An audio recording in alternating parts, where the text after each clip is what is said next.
से ऑनवर्ड मामलात सदर ट्रंप के पॉइंट ऑफ व्यू से, अमेरिका के पॉइंट ऑफ व्यू से आप किस तरह से, किस तेजी से आगे बढ़ते हुए देख रहे हैं? आप क्या समझते हैं कि क्या कुछ कितना जल्दी अचीव हो जाएगा?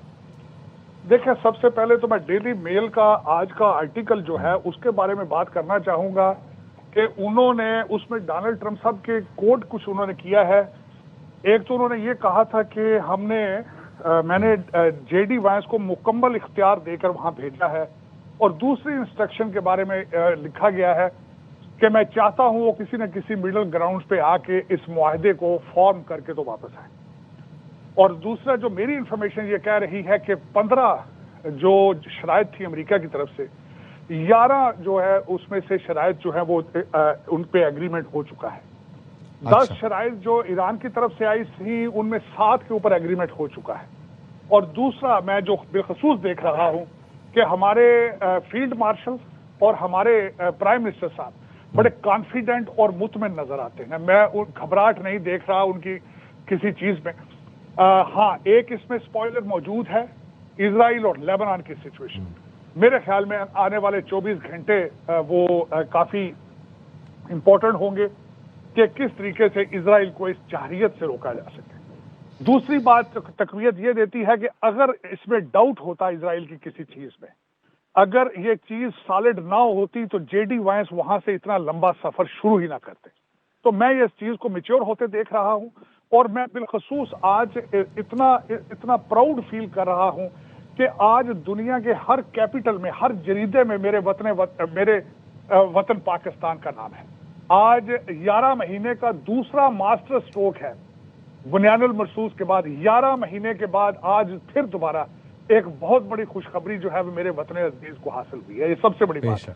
हमारे फील्ड मार्शल साहब ने ना सिर्फ तीसरी वर्ल्ड वार को रोका बल्कि मुस्लिम उम्मा को नुकसान से बचाया।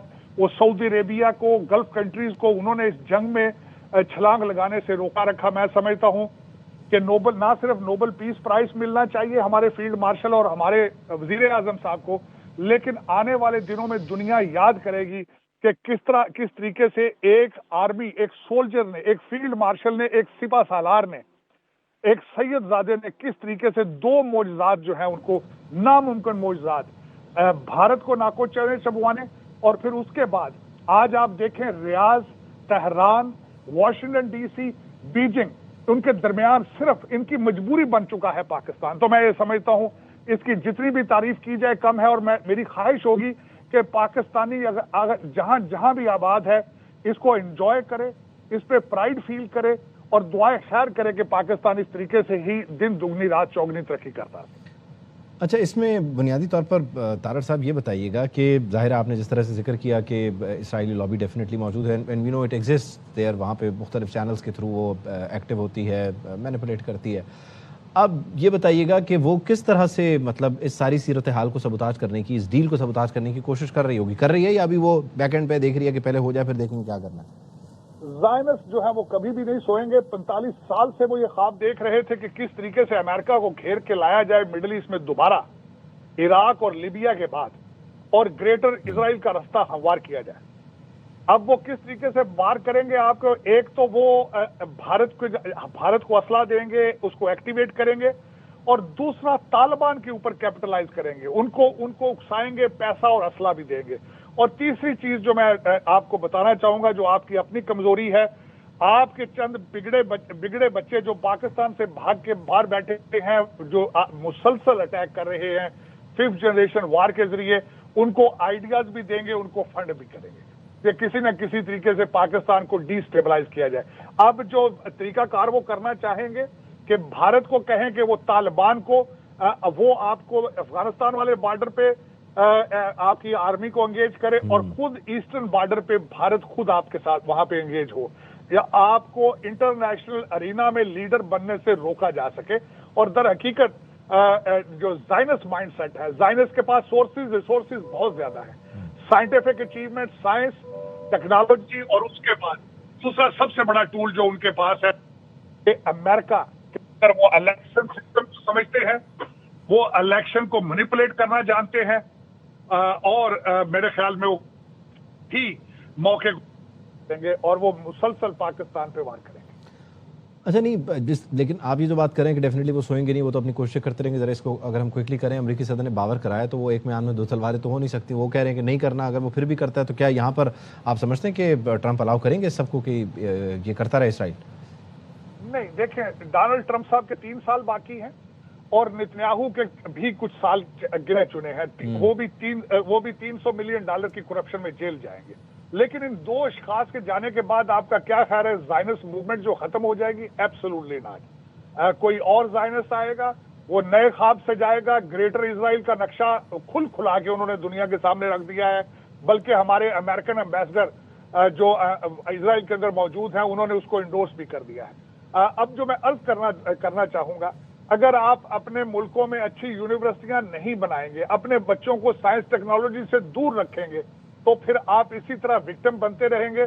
आप जरा देखें किस तरीके से इजराइल ने चुन चुन के अपने इर्द गिर्द जितने मुसलमान मुमालिक थे, जिनकी फौजों से उनको खतरा था, किस खूबसूरत तरीके से उन्होंने सफाई की है। और उसकी वजह यह है कि आप टेक्नोलॉजी से नाराज हैं, आप एडवांसमेंट से नाराज हैं। दर हकीकत this is a true picture of clash of civilisation. अच्छा, आप अगर ये गैप बढ़ाते रहेंगे, आप इसी तरीके से आप इनका शिकार बनते रहेंगे। इसमें बुनियादी तौर पर जो हम गुज़श्ता कुछ दिनों से बात करें कि मिड टर्म पे असर आएगा, मिड टर्म पे असर आएगा, वो डैमेज कंट्रोल होता है यहाँ पे, या अभी भी आप समझते हैं कि ये बहुत अर्ली है कहना? नहीं, अर्ली नहीं है। देखिए, मिजाज अमेरिका के अंदर क्या था, अमेरिकन अवाम बेजार है जंगों से। बल्कि सदर ट्रंप जो है वो एक एंटी वार प्रेसिडेंट बन के उभरे थे, कैंडिडेट बन के उभरे थे। 8 महीनों में 8 जंगें, और उसके बाद बोर्ड ऑफ पीस, और उसके बाद अमन और अफगानिस्तान का इनखला को तनकीद का निशाना बनाते रहे। लेकिन फिर उसे वहीं खुद ट्रैप हो गए। तो दर हकीकत इन्फ्लेशन एक बहुत बड़ा इशू है। इस जंग की वजह से इन्फ्लेशन डबल हुआ है। रिपब्लिकन पार्टी और डोनाल्ड ट्रंप साहब को आवाम को बताना होगा कि क्या ये जंग इजराइल की थी या फिर ये जंग अमेरिका की थी। ये एक्सप्लेन करना होगा।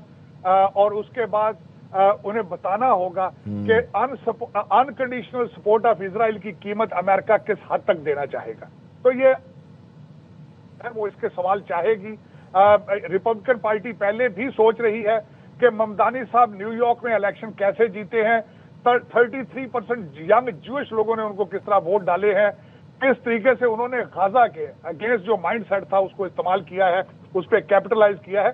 तो इस वक्त सोच रहे हैं Gen Z is a very important group of people जो के मुस्तकबिल के अंदर फैसले करेंगे। तो ये जो रिपब्लिकन बाबे हैं, इनको सोचना पड़ेगा आगे फ्यूचर में कंजर्वेटिज्म या अपनी मूवमेंट को किस तरह आगे लेके चलना है। नहीं तो इसमें जो कन्वेंशनल आप जिन्हें बाबा कह रहे हैं सियासत का, और जो जेंजी वाला फैक्टर है, इसका मतलब क्या आप समझते हैं कि आइंदा आने वाले दिनों में बहुत बड़ा रिफ्ट है, या ये अगर संभाला जाए, मतलब जेडी वेंस की सूरत में अगर कोई कैंडिडेट सामने आता है और एक अच्छी डील कर लेते हैं, अमेरिकी सदर अपनी एक लेगेसी जो उनका क्या कहते हैं सी ऑफ है वो डिज़ाइन करके चले जाते हैं, तो ये अच्छा सा मिक्स और ब्लेंड बन नहीं सकता जेंजी और वो उन बाबों का जो आप कह रहे हैं? नहीं, या तो इफेक्टिव हो, बताएं। अगर ये क्वेश्चन जेडी वैंस से पूछा जाए कि आप वाइस प्रेसिडेंट थे तो आप जंग को क्यों नहीं रोक पाए, तो वो क्या जवाब देंगे इसका? और अगर उससे एक बैलेंस है जो जेन जी और जेडी वैंस जैसे कंजर्वेटिव हैं, वो बैलेंस को बना के कौम के सामने पेश करें, तो मे बी इट्स एक्सेप्टेबल। लेकिन आप इस वक्त देख लें दुनिया के सामने क्या है, डेवलपिंग कंट्री नेपाल में क्या हुआ है, बांग्लादेश में क्या हुआ है। आप देख लें कि बल्कि ममदानी साहब के 1 लाख अनपेड उनके वॉलंटियर थे। एक बहुत बड़ा इनकलाब, एक न्यूयॉर्क के अंदर एक बहुत बड़ा तजर्बा हुआ है, जो ओपनली ममदानी साहब एक तो मुसलमान और दूसरा openly socialist under the Donald Trump period.